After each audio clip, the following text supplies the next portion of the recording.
ধ্বংস হোক আবুল আহাবের 2 হাত, ধ্বংস হোক আবুল আহাব নিজেও। আল্লাহ তাআলা হঠাৎ করে নাজিল করলেন, হে মুহাম্মদ, আপনি আপনার নিকটবর্তী আত্মীয়দেরকে জাহান্নামের আযাব সম্পর্কে অবগত করুন। এই আয়াতটি নাজিল হওয়ার পরেই নবীজি মুহাম্মদ সাল্লাল্লাহু আলাইহি সাল্লাম সাফা পাহাড়ে উঠলেন। মক্কায় তখন এভাবে পাহাড়ে ওঠা মানে কোনো দুঃসংবাদ বা যে কোনো গুরুত্বপূর্ণ সংবাদ বলা। মুহাম্মদ সাল্লাল্লাহু আলাইহি সাল্লাম সবাইকে উদ্দেশ্য করে বললেন, হে মক্কাবাসী, আমি যদি তোমাদেরকে বলি যে এই পাহাড়ের পিছনে একদল শত্রু তোমাদেরকে আক্রমণ করবে, তারা সকাল ও বিকালে যে কোনো সময় তোমাদের উপর আক্রমণ করবে, তোমরা কি আমার এই কথা বিশ্বাস করবে? সকল মক্কাবাসীরা তখন মুহাম্মদ সাল্লাল্লাহু আলাইহি সাল্লামকে বলল, হ্যাঁ, অবশ্যই আমরা তোমার কথা বিশ্বাস করি। এরপর মুহাম্মদ সাল্লাল্লাহু আলাইহি সাল্লাম উপস্থিত সকলকে উদ্দেশ্য করে বললেন, আমি আপনাদের সকলকেই জাহান্নামের আযাব সম্পর্কে হুঁশিয়ার করছি। আপনারা যে শিরক এবং কুফরের মাঝে লিপ্ত আছেন, যে গুনাহ বা অন্যায় কাজে লিপ্ত আছেন, আমি সেই সম্পর্কে আপনাদেরকে সাবধান করছি। যদি আপনারা শিরক এবং কুফরের মতো জঘন্য অপরাধ থেকে বিরত না হন, তাহলে আমি আপনাদেরকে জাহান্নামের আযাব সম্পর্কে হুঁশিয়ার করছি।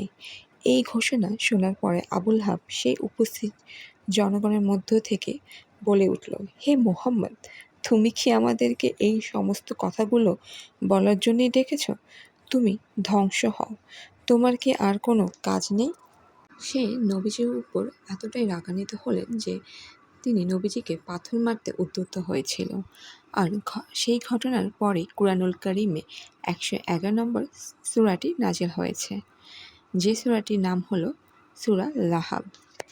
তাব্বাত ইয়াদা আবি লাহাবি ওয়া তাব্বা, মা আগনা আনহু মালুহু ওয়া মা কাসাব, সায়াসলা নারান যাতা লাহাবি ওয়া ইমরাআতুহু হাম্মালাতাল হাতাব ফি জিদিহা হাবলুম মিন মাসাদ।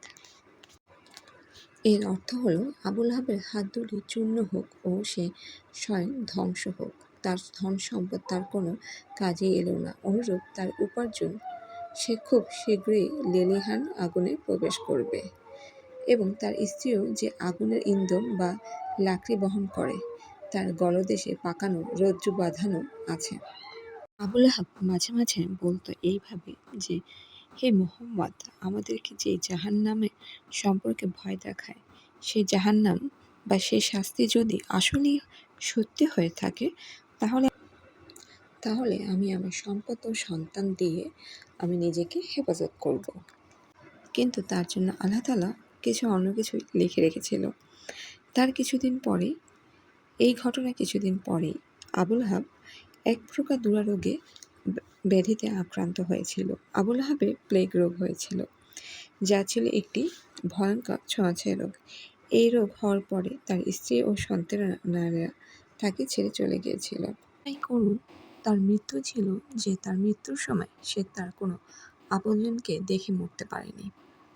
তার মৃত্যুর পর তার লাশ একই জায়গায় 3 দিন পর্যন্ত ছিল। তার লাশ কেউ স্পর্শ করেনি। এভাবেই আবুল আহাব দুনিয়া থেকে বিদায় নেয়। আবুল আহাবের স্ত্রী সম্পর্কে বলা হয়েছে, সে হবে জাহান্নামবাসী, সেও প্রবেশ করবে জাহান্নামে, কারণ সে ইন্ধন বহনকারী ছিল। তার গলায় জড়ানো থাকবে খেজুর ছালের শক্ত রশি, যেটার মাধ্যমে তাকে টেনে হিঁচড়ে জাহান্নামে নিক্ষেপ করা হবে। আবুল আহাবের স্ত্রী আবুল আহাবকে অনেক সাহায্য করত মুহাম্মদ সাল্লাল্লাহু আলাইহি ওয়াসাল্লামকে লজ্জিত করার জন্য, অপমান করার জন্য। আবুল আহাবের স্ত্রীর গলায় একটি মূল্যবান হার ছিল। আবুল আহাবের স্ত্রী এভাবে বলতো যে, আমি আমার এই মূল্যবান হারটি বিক্রি করে মুহাম্মদের বিরুদ্ধে কাজ করব, অর্থাৎ মুহাম্মদের বিরুদ্ধে আমি চক্রান্ত করব। সে তার স্বামীকে জঘন্যভাবে সাহায্য করত। আবুল আহাব ও আবুল আহাবের স্ত্রী কৃতকর্মের জন্য তাদের জায়গা হয়েছিল জাহান্নামে। তাই আমরা এ থেকে শিক্ষা নিতে পারি, আমি বা আপনারা যারাই আবুল আহাবের চরিত্রে, আবুল আহাব ও আবুল আহাবের স্ত্রীর জায়গা হয়েছিল জাহান্নামে, আমরা বা আপনারা যে কেউই যদি আবুল আহাবের চরিত্রের মতন হই বা তার ধারে কাছে যাই, আমাদেরও জায়গা হতে পারে জাহান্নাম। তাই সময় থাকতে আল্লাহর পথে ফিরে আসাই কাম্য, যাতে করে আমরা আমাদের আসল ঠিকানায় পৌঁছতে পারি, জান্নাত। আল্লাহ হাফেজ, সবাই ভালো থাকবেন।